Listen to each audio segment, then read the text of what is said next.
Are you originally from Winona? If not, where are you from?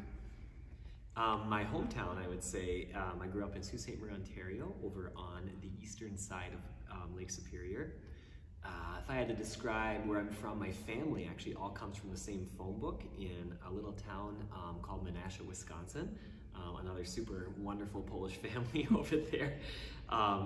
Let's just say I'm also I raised my first set of 2 babies up in Grand Marais and the North Shore of Lake Superior. And then I raised my second 2 sets of babies, and most recently here in St. Paul, Minnesota. What are your favorite hobbies? Oh, that's kind of easy. It's funny that I'm working here at the Minnesota Marine Art Museum because I'd say my favorite hobbies mostly are messing about in boats.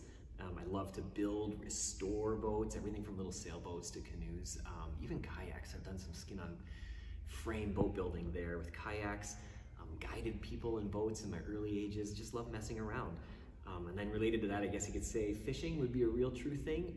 You know, you could find me with a fly rod, like searching out like some of these freshwater Cartesian wells in this region, all the way to ice fishing, drilling holes, playing around there. And then of course, yeah, I like the late night sucker bottom fishing as well too. It's kind of fun. And then finally, I think some of my favorite hobbies are just being a trampoline for my kids, letting them bounce around on me, playing on me, and jumping around with them. So that's always kind of fun. What are some of your favorites in life? Examples, movies, music, etc. Oh, good. I'm glad you said music. Music is truly, you'll always find me playing around on a Spotify playlist. I like to troll people there, so I get to learn what other people are listening to. So if you were to ask me if, just jamming on music all the time, and I don't know, I'm just trying to think of some good examples of what types of music, right? Like I'll jam on anything from like a Tiana Taylor all the way to an Agnes Obel, so like hip hop to music to like Labyrinth to jazz greats like Jason Moran, who are doing some really great things. I really like to follow people who are doing some creative things with music and intersecting that with other art forms. So 2 big inspirations of mine are Kate Nordstrom with Liquid Music, and then Philip Bither over at the Walker. So it's kind of nerdy things, but I love those are some things that I like. Who inspires you the most and why? Ooh, that is a great question. I think maybe currently in today's climate, or literally this week, I just have to say the people of Ukraine, people who have to stand up to injustice and have something to fight for. Yeah. If you could have dinner with anyone, living or dead, who would it be and why? It'd be ridiculous not to say my wife, that's for sure. We do have our weekly date nights out.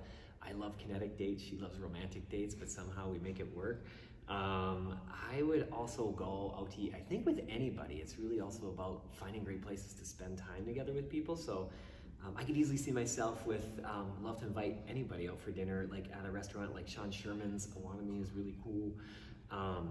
Let's see, I've had a chance, I'd bring everybody if I could out to Harlem to eat at Marcus Samuelson's restaurant there, the Red Rooster. And then if I guess I could do one last thing, I'd globetrot over to Sweden and eat in Magnus Nilsson's Faviken with a group of people and good friends, but they're closed right now, so I'll have to wait for that. What made you want to work in your current position? Super cool. I think I've always been attracted to museums. Well, I shouldn't say always. I felt a little bit outsider to museums. Never really felt welcome when I was a kid growing up. I knew what museums were, but I didn't understand why I would be there. So I'm really attracted to, it makes me really want to work in my current position is bringing new people in. Everybody belongs. I really am committed to making that happen. So I'm excited. Yeah, I'm always looking for ways to make museums way more accessible. And again, everybody has a reason to be there. What are some day-to-day tasks in your position? Ooh, good question. You'd all think, all these curators, they're all about being heady and thinking about how art comes together.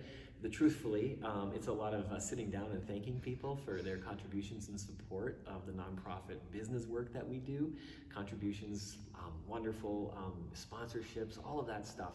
And then really it is also sitting down and meeting with people and trying to understand how we could do things together. I truly believe in that. And then, maybe leading teams is another part of my day-to-day work. So sitting down with work groups and making sure we're planning, 2 to 3 years ahead of time about the programs, exhibits that we're doing.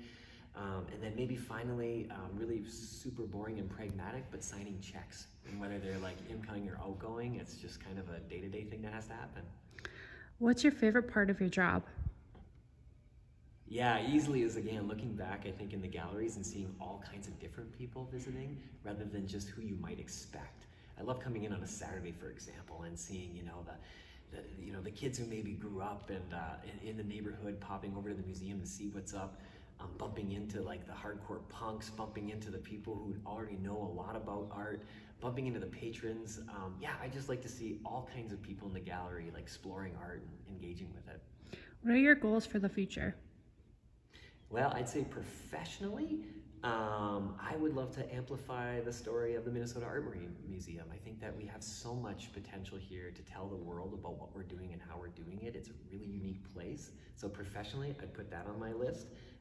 Personally, I want to keep learning, right? Like I'm hungry to continue to look at how other organizations, museums, cities, cultures are doing the work that they're doing. So I'd like, guys, maybe personally, it's just like globetrotting around the world, both for myself and for my family to keep learning and growing. What are you most thankful for in life? Pretty simple. I would have to say I'm thankful for people that are always willing to share something new with me and sharing their story.